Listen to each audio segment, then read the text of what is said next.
마태복음 16장 1절에서 4절 말씀 우리 다 같이 한 목소리로 함께 합독하겠습니다. 바리새인과 사두개인들이 와서 예수를 시험하여 하늘로부터 오는 표적 보이기를 청하니 예수께서 대답하여 이르시되 너희가 저녁에 하늘이 붉으면 날이 오겠다 하고 아침에 하늘이 붉고 흐리면 오늘은 날이 굳겠다 하나니 너희가 날씨는 분별할 줄 알면서 시대의 표적은 분별할 수 없느냐? 악하고 음란한 세대가 표적을 구하나 요나의 표적 밖에는 보여줄 표적이 없느니라 하시고 그들을 떠나 가시니라. 아멘. 오늘도 살아계신 하나님의 은혜가 우리 성도님들의 삶 가운데 충만하게 임하시길 주님의 이름으로 간절히 축원합니다. 오늘 본문 말씀을 보면 영적 어둠에 갇혀 사는 두 부류의 사람을 우리는 만날 수가 있습니다. 첫 번째로 바리새인들과 서기관들인데 이들은 예수님에게 하늘로부터 오는 그런 표적을 구한 사람들입니다. 두 번째 부류의 사람들은 바로 예수님의 제자들입니다. 예수님의 제자들도 처음부터 영적인 그런 눈을 뜬 자들이 아니었습니다. 예를 들면 예수님이 십자가에 못 박혀 죽으시고 부활하실 때까지도 영적 어둠에 갇혀 있던 사람들이 바로 제자들이었습니다. 오늘 이 시간에는 우리가 첫 번째 부류의 사람들에서 우리가 함께 나눠보도록 하겠습니다. 여기서 바리새인들과 사두개인들은 유대교의 대표적인 분파로서 이들은 서로 신학적인 그런 견해로 항상 적대적인 그런 관계에 있었습니다. 그럼에도 이 두 분파가 예수님을 음해하려는 일에 서로 연합했다라는 것은 예수님의 고난이 점점 임박해 오고 있음을 암시해 주고 있습니다. 우리 본문 1절 말씀을 다시 한번 함께 읽어보도록 하겠습니다. 바리새인과 사두개인들이 와서 예수를 시험하여 하늘로부터 오는 표적 보이기를 청하니. 아멘. 이들은 예수님께 와서 하늘로부터 오는 표적 보이기를 요청하였습니다. 어찌 보면 너무나 어처구니 없는 그런 요청이 아닐 수 없습니다. 왜냐하면 예수님께서 공생애를 시작하신 것이 어제 오늘의 일이 아니라 이미 오래된 일이었고 그 기간 동안 예수님께서는 당신이 메시아 되심을 분명하게 나타내는 그런 표적을 수없이 보여주셨기 때문입니다. 이처럼 표적은 믿지 못하는 자들에게는 믿음을 결코 갖지 못하게 합니다. 오히려 믿음이 표적을 표적으로 보게 되는 것입니다. 즉 믿음 없는 자들은 아무리 분명하고 확실한 표적을 보아도 그것을 표적으로 여기지 못하고 의심하지만 믿음 있는 자들은 다른 사람들이 표적으로조차 여기지 않는 사실 속에서 진리를 깨닫고 그것으로 인해 더욱더 큰 확신과 믿음을 가지게 됩니다. 믿음 없는 이들은 예수님께 표적을 구하는 것이 아니라 예수님을 시험하는 모습입니다. 이들은 예수님을 대적하기 위해 마지막으로 찾아온 사람들입니다. 그전에도 끊임없이 예수님을 찾아갔습니다. 한영하고 말씀에 순종해서가 아닌 예수님을 대적하고 꺾기 위해서 찾아온 것입니다. 안식일의 문제, 성결의 문제와 여러 가지 문제를 가져와 도전하며 항의합니다. 그런데 예수님은 이들과 논쟁하지 않으시고 십자가에 못 박혀 돌아가실 때까지 제자들에게 집중하시는 그 모습을 우리는 성경에서 볼 수 있습니다. 실제 이 바리새인들과 서기관들은 많은 사람들에게 존경받는 계급이자 사람들이었습니다. 그런데 어찌 보면 제일 불쌍한 사람들이 바로 이들입니다. 세상적으로 화려하고 권력 있는 그런 사람이지만 그러나 하나님 편에서 볼 때는 참으로 비참하고 불쌍한 사람들이었습니다. 이들을 보면서 우리는 한 가지를 깨달을 수 있습니다. 사람은 누구나 실수하고 잘못된 행동을 할 수 있습니다. 그러나 그것을 깨달을 때는 반드시 돌아서야 합니다. 잘못인 줄 알면서 끝까지 자기 고집을 피운다면 이것은 실수 혹은 잘못이 아니라 교만이요 죄라는 사실입니다. 바리새인들과 사두개인들은 끝까지 예수님을 배척하고 거부합니다. 이들은 누구보다 예수님께 가까이 있었고 그분의 말씀을 직접 들었고 그분의 기적을 목격한 사람들입니다. 구원의 기회, 아니 회개할 기회가 너무나 많이 있었지만 그러나 결국 이들은 교만과 자존심, 무엇보다 악이찬 그런 갑박한 그런 마음 때문에 이들은 예수 그리스도의 구원을 놓치고 말았습니다. 계속해서 우리 본문 2절 3절 말씀을 우리 함께 읽어보도록 하겠습니다. 예수께서 대답하여 이르시되 너희가 저녁에 하늘이 붉으면 날이 좋겠다 하고 오늘은 날이 굳겠다 하나니 너희가 날씨는 분별할 줄 알면서 시대의 표적은 분별할 수 없느냐? 아멘. 지금 예수님은 그들에게 날씨는 분별할 줄 알면서 시대의 표적은 분별할 수 없느냐라고 말씀으로 그들을 책망하셨습니다. 바리새인들과 사두개인들이 반드시 분별할 줄 알아야만 했던 것은 날씨가 아니었습니다. 그것을 분별하지 못한다고 해서 그들이 당할 수 있는 일은 그저 피를 맞는 그런 일이었습니다. 그러나 그들이 시대의 표적을 분별하지 못하는 것은 하나님의 뜻과는 무관한 삶을 살거나 혹은 하나님의 뜻을 역행하는 삶을 사다가 마침내 하나님의 심판과 징벌을 받게 되는 것을 의미하였습니다. 이것은 오늘날 우리에게 있어서 주시는 하나님의 음성이기도 합니다.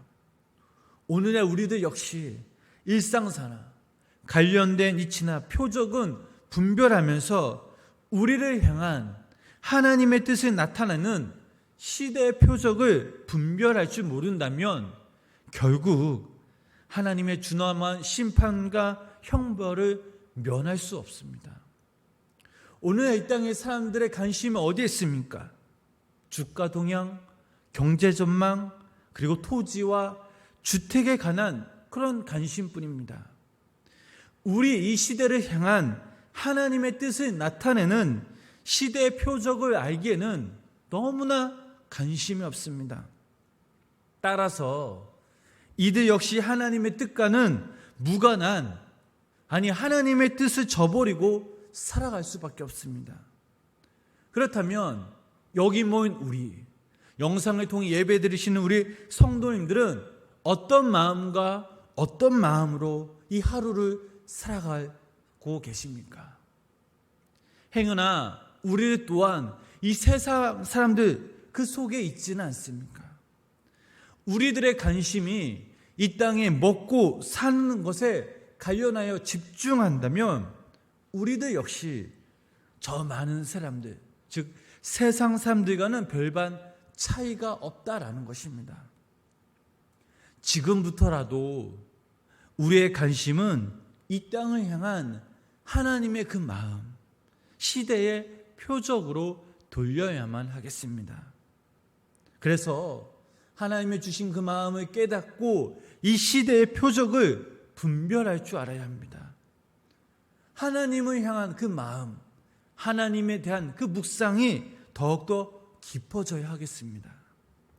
하나님의 뜻을 위해 고민하고 땀과 피를 흘리며 괴로워하는 몸부림이 우리 가운데 있어야 될 줄 믿습니다. 마지막 우리 본문 4절 말씀을 우리 함께 읽어보도록 하겠습니다. 악하고 음란한 세대가 표적을 구하나 요나의 표적밖에는 보여줄 표적이 없느니라 하시고 그들을 떠나 가시니라. 아멘. 바리새인들과 사두개인들을 악하고 음란한 사람들이라고 하셨습니다. 여기서 악하다는 그 말은 무슨 뜻이냐? 도덕적으로, 질적으로 악하다라는 것입니다. 음란하다라는 무슨 뜻입니까? 영적인 간음을 하고 있다라는 것을 의미하고 있습니다. 악한 사람은 악한 영향을 주고 선한 사람은 당연히 선한 영향력을 줍니다. 바리새인들과 사두개인들은 그 시대에 영혼과 도덕 수준을 악하고 음란하게 만들어 버렸습니다. 그들의 영적 어둠은 실로 죄악의 깊이와 상관이 있었습니다. 얼마나 깊은지 알 수 없을 정도로 그들의 죄악은 뿌리가 깊었다라고 말할 수 있습니다. 표적을 구하는 그들에게 예수님은 오직 하나의 표적을 보여주실 것이라 라고 말씀하셨습니다. 그 표적이 무엇입니까? 바로 요나의 표적이었습니다. 요나의 표적은 구약의 말씀으로부터 오는 표적입니다. 어떠한 기적, 신비를 보여주시는 것이 아닌 구약에 예언된 말씀을 하신 것입니다. 그렇다면 요나의 표적은 무엇입니까? 그것은 바로 십자가의 표적입니다. 기적 중에 기적은 바로 십자가입니다. 이 십자가의 기적은 영혼을 구원하는 기적입니다. 예수님은 바로 십자가의 표적을 보여주신 것입니다. 마태복음 12장 39절부터 40절 말씀 보면 이런 말씀이 있습니다. 우리 이 말씀 함께 읽어보도록 하겠습니다. 예수께서 대답하여 이르시되 악하고 음란한 세대가 표적을 구하나 선지자 요나의 표적밖에는 보일 표적이 없느니라. 요나가 밤낮 사흘 동안 큰 물고기 뱃속에 있었던 것 같이 인자도 밤낮 사흘 동안 땅속에 있으리라. 아멘. 요나의 사건에는 많은 의미가 있지만 예수님은 여기서 한 가지 택해서 우리에게 설명해 주셨습니다. 즉 요나가 물고기 뱃속에 들어와 3일을 있었던 것처럼 예수님도 하나님의 뜻을 알기 위해 또 그것을 이루기 위해 십자가에 못 박혀 죽으시고 3일 동안 땅에 묻히시겠다라는 것입니다. 십자가의 표적, 십자가의 죽음이 바로 이것이라는 겁니다. 예수님이 우리에게 보여주신 것은 세상의 승리가 아닌 바로 죽음이었습니다. 이 죽음은 무슨 의미를 담고 있습니까? 예수님의 죽음은 우리의 삶을 의미하며 우리의 죄에 대한 용서, 우리가 하나님의 자녀가 되는 권세를 말하고 있는 것입니다. 세상 사람들, 하나님을 알지 못하는 사람들은 이것을 이해할 수가 없습니다. 그러나 하나님의 자녀인 우리는 이것을 이해해야 하며 하나님의 큰 뜻을 우리는 품어야 될 줄 믿습니다. 그리고 무엇보다 우리의 삶 가운데 부활하신 예수님을 믿고 그 주님을 따라가야 합니다. 우리의 신앙의 목적, 그 길이 바로 여기에 있습니다. 십자가의 도가 멸망한 자들에게는 미련한 것으로 보이지만 구원을 얻는 우리에게는 바로 하나님의 능력이라고 성경은 말하고 있습니다. 십자가의 능력, 이 표적을 통해서 예수님이 그 요나의 표적을 통해 우리들에게 보여주신 것입니다. 사랑하는 성도 여러분, 예수님께서는 우리의 구세주이심을 분명하게 보여주셨습니다. 그럼에도 불구하고 오늘날 많은 사람들은 이 명백한 표적을 외면한 채 마치 바리새인들과 사두개인들처럼 예수님께 인간의 구원자 되심을 증명할 수 있는 그런 하늘로부터 이 표적을 보이라고 요구하고 요구하고 있지는 않습니까? 우리들은 하나님의 그 역사를 통해 예수님이 우리의 메시아 되심을 분명히 확신할 수 있어야 합니다. 역사에 나타난 표적이 있음에도 불구하고 세상 한가운데 다른 표적을 구한다면 이것처럼 어리석은 일은 없습니다. 바라기는 여기 모인 우리 성도님들과 영상을 통해 예배드리신 우리 성도님들이 예수님이 우리의 메시아 되심을 확신함으로 믿음을 견고히 세워나가시며 매 순간 우리 삶의 주인 되신 그 주님을 만나시며 십자가의 그 사랑, 그 영혼이 우리 가운데 살아 숨쉬기를 주님의 이름으로 간절히 축원합니다. 기도하겠습니다. 우리의 구원자 되신 그 주님을 신뢰하며 찬양합니다. 하나님, 오늘 말씀을 통해서 다시 한번 주님이 우리의 메시아 되심을, 구원자 되심을 우리는 확신할 수 있었습니다. 우리가 신앙생활을 하면서 오직 주님만이 우리의 생명 되심을, 또한 가장 확실한 표적임을 믿는 주님의 귀한 믿음의 자녀들이 되게 하여 주시옵소서. 세상 한가운데서 표적을 찾고 구하는 것이 아니라 우리의 생명이 오직 주님께 있음을 믿고 주님만을 바라보며 주님을 따르는 믿음의 귀한 우리 성도님들 되게 하여 주시옵소서. 오늘 하루 이 땅에서 우리가 살아갈 때에 믿음의 믿음을 더욱더 주시고 하나님의 은혜를 사모하며 갈급한 심령으로 주님께 나아가게 하시고, 특별히 아버지 하나님, 우리가 간구하는 모든 기도 제목들이 하나님께 믿고 맡기며 모든 것을 다 내려놓을 때에 하나님 우리의 기도를 들어주시고 우리의 마음을 아시며 우리를 긍휼히 여겨주시는 아버지의 그 크신 사랑에 힘입어 오늘 하루도 감사하며 자족하며 더욱더 주님께 믿음으로 나아가며, 특별히 우리의 기도가 하나님의 그때에 반드시 응답되어지는 놀라운 은혜의 역사가 우리 가운데 임하게 하여 주시옵소서. 예수님의 이름으로 간절히 기도드렸습니다. 아멘.